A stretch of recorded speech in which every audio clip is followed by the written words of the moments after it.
Hello guys, I got one more build for you. I call this build the Tower. It's a little bit weird, but it may be for some people's taste because it's pretty much the opposite of what I'm trying to do. Usually I'm trying to do either a balanced one or more leaning to DPS type of tank, but this one is actually a pure tank experience. But of course, don't expect to see yourself doing that many kills with this. So let's go through the gear first. The whole idea of this build is going anti-collision pretty much all the time. You're gonna be pushing people around, you're gonna be moving them, even other tanks, unless they're doing pretty much similar build, which is why you can see the collision resistance is also incredibly high. Most of the time, that's not really gonna be the case. Also keep in mind, this build, except for the Auric Vanguard armor right now, most of the items are relatively easy to obtain, with a few small exceptions, which should come very soon as well. That being the necklace, which right now is not actually included in the game yet, but it will be very soon as well. And the other item that you can't really obtain right now is the Grey Eye Bloodlust Greatsword,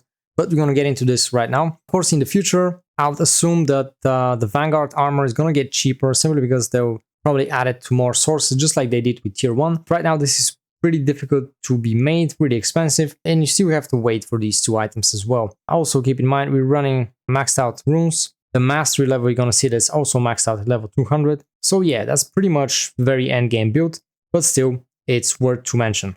The reason I pick up Unshakable Night Sword, which is actually easily accessible right now, it's not that expensive, is because it has one of the highest collision chances in the game, relatively easy to obtain.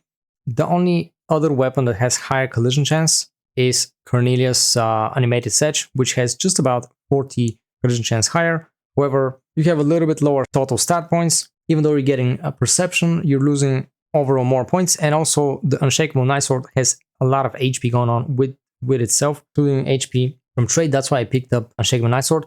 We don't really care about the damage right now. You're going to see later why. Another thing that's really odd with this particular SNS, Unshakable Night Sword has the same damage as just about any tier 1 level 9 weapon, which is a bit weird. I don't know if that's kind of a mistake, but either way, that's how it is right now. For traits, we're using hit chance, collision chance, and max HP. We're not really going for criticals or heavy attacks on this build, so we don't care about that. We're just going to make as tanky as possible, and also being able to apply collisions, and of course, to be able to hit targets regardless. The next thing we're using is the Grey Eye Bloodlust Greatsword, which is not yet in the game. However, at some point, we expect it to be added.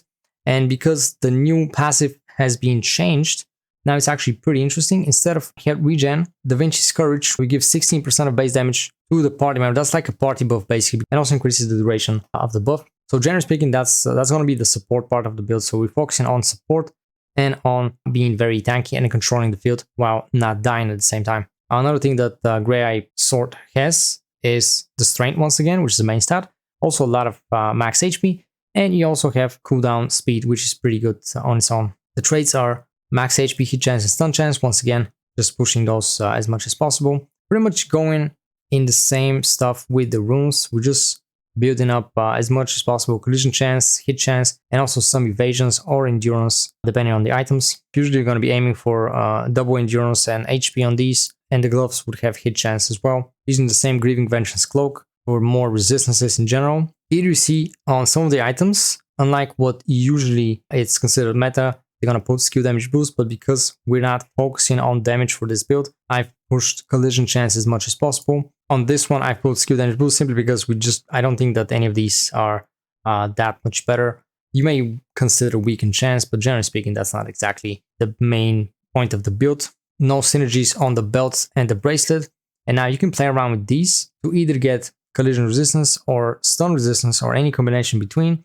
Or you can also just go for skill damage resistance, which is going to make you even tankier. However, there'll be higher chance for people to do crowd controls on you, so you got to keep that in mind. Also, another thing you can see, the stats are pretty decent, relatively high, as much as we can push them with these particular items. One thing that we couldn't manage to get is the perception going to 70 again, just like most of the other builds, even though we're pushing for as much as possible, but that's how it is right now. On the other hand, we maintain 70 strength just as usual. We even got 30 wisdom, by the way. Dexterity is very low, so don't rely on criticals as well. And also fortitude, we have sacrificed a little bit extra points just to get to the 60 threshold, which is pretty decent in my opinion. 70 is only possible with spear in the current situation of the game.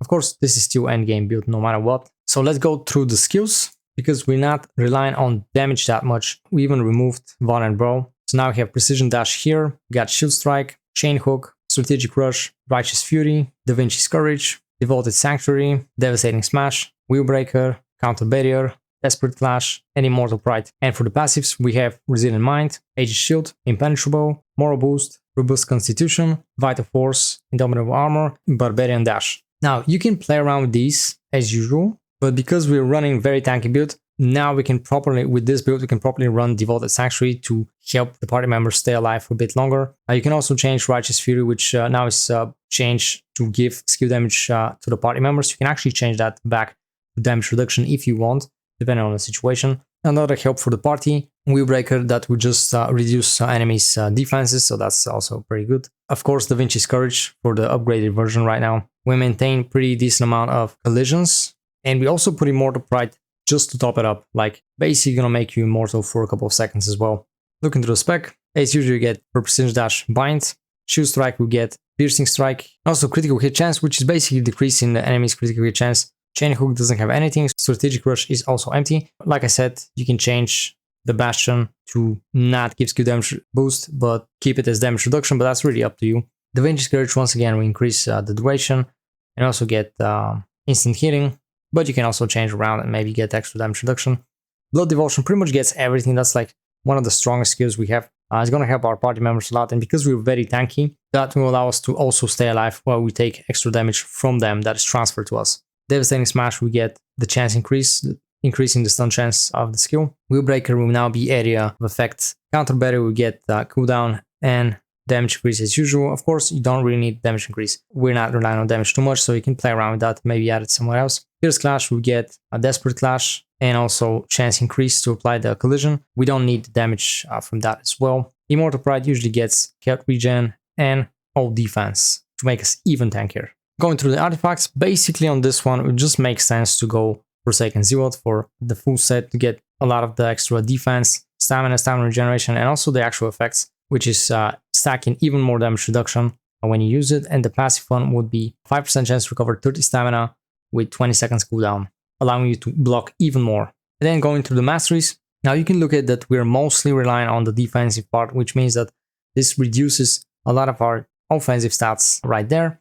The only things I have put in here are for hit chances. Right now on this browser, the mastery is a little bit glitched out, so you can't really see everything once I put my mouse over it. So keep that in mind. But generally speaking, those are the things you want to put on. You can look down here at these skills. Now that's a bit crazy because this is really min-maxing. The way to get time bump is at 780 overall mastery level on your character, which is pretty high. That's gonna take a lot of time. Keep that in mind. I put it there because it's simply the only actual way for us to do some damage because it's based on enemies' max HP. This is like true damage. It's like super powerful skill. Anybody that has that probably have to use it by default. There's no questions asked. The Greatsword is kind of in the same direction. Again, defensive stuff. A little bit going into the utility section here. And in the end, let's just look through the stats. As you can see, we have 1400 collision chance, which, like I said, that's pretty high, pretty decent.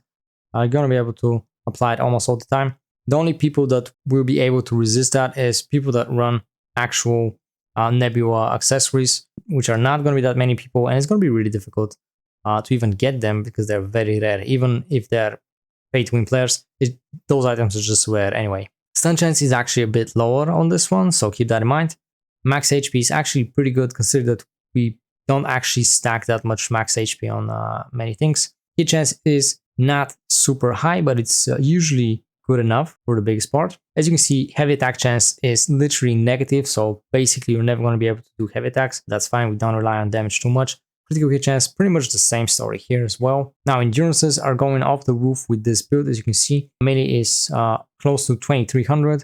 Range is absurdly high, almost 3000, which if you have any way, if you can just reorganize that and remove some of that endurance and put it somewhere else, that would be great because you really don't need that much, generally speaking. And magic endurance is also a bit higher than usual, but still that's the weaker part of the build, about 1500, close to 1500. Heavy attack evasions, somewhat not too high here, but magic one is pretty high, much higher than usually. The reason is, like you see, this is our weak part when it comes to endurance. That's why we want to push as much as possible on heavy attack evasion. Then you have collision and stun resistance.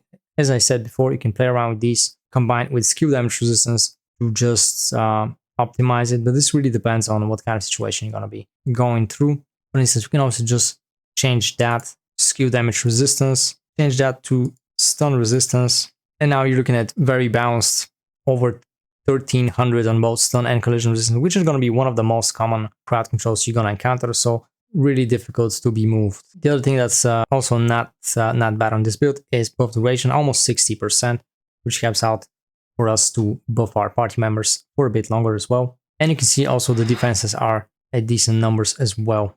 So that's gonna be for this video, guys. Thank you for watching. If you enjoyed the content, please like and subscribe, and see you next time.